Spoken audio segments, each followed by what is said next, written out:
And Corla, let us be very clear. Hamas breached international law on the 7th of October. Hamas targeted innocent civilians in the most callous and inhumane manner, and their actions have been rightly condemned by right-thinking people across the world. But we should also be very clear. Israel has breached international law, not just on every day since October the 7th, but virtually every single day for decades. Israel occupies Palestinian land against international law. Israel blockades Palestinian territory against international law. Israel builds and expands illegal settlements against international law.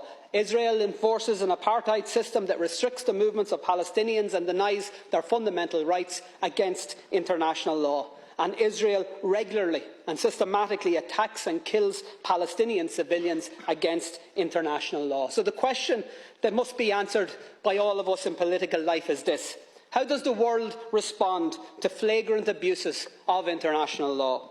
When it comes to the horrendous war crimes of Hamas, the response was very clear and very consistent. World leaders queued up to say Israel has the right to defend itself. One after another repeated the words, the great and the good, including our government: Israel has the right to defend itself. Repeated in statement after statement, tweet after tweet, despite the full knowledge that those words have become contaminated.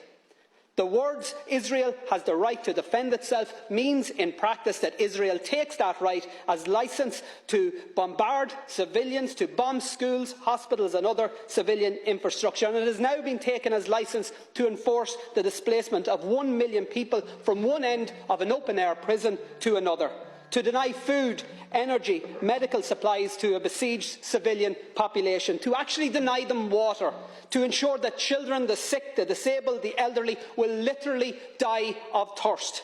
Israel has the right to defend itself has now become cover for Israel has the right to commit genocide right in front of our eyes. How come we never hear the words "Palestine has the right to defend itself"? Not when a humanitarian flotilla bringing essential supplies to Gaza is met with a military assault and the murder by Israel of 9 unarmed activists. Not when Palestinians march in peaceful protest against a legal blockade and are met again with a military assault and the murder of 300 of them. Not after the countless bombings of Gaza by Israeli forces. Not even when Israel targeted and murdered 4 little Palestinian boys playing football on a beach. And not when Palestinians were dragged from their homes and forced to watch as those homes were destroyed to allow for new illegal Israeli settlements on lands that are clearly defined in international law as part of Palestine. And not after the countless offensive attacks by Israel against the people of Gaza or the West Bank have we or heard anybody in this House or any Western leader utter the words "Palestine has the right to defend itself." And why not? And by the way, I'm not asking you to say those words, and in fact it's just as well you don't, because we all know that the people of Palestine can't defend themselves. Not against one of the most powerful military forces in the world that is backed up by even more powerful military forces.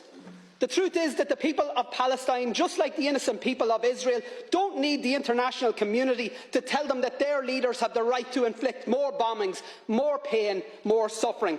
They need the international community to say stop, to say release the hostages, to say stop the bombings, the siege, the slaughter. They need the international community to tell Israel to stop the blockade, stop the apartheid, stop the annexation, to stop the genocide. And they need countries, Taoiseach, to lead the way. And Ireland should be one of those countries that leads the way. We know colonialism, we know oppression, we know conflict, but we also know conflict resolution. We know peace building, we know nation building. And because of what we know, what our history has taught us, our call tonight must be clear: immediate, full and unequivocal ceasefires, and a decisive international intervention that leads to negotiations and to a lasting and just peace settlement, and to, at long last, to a free, sovereign and independent Palestine.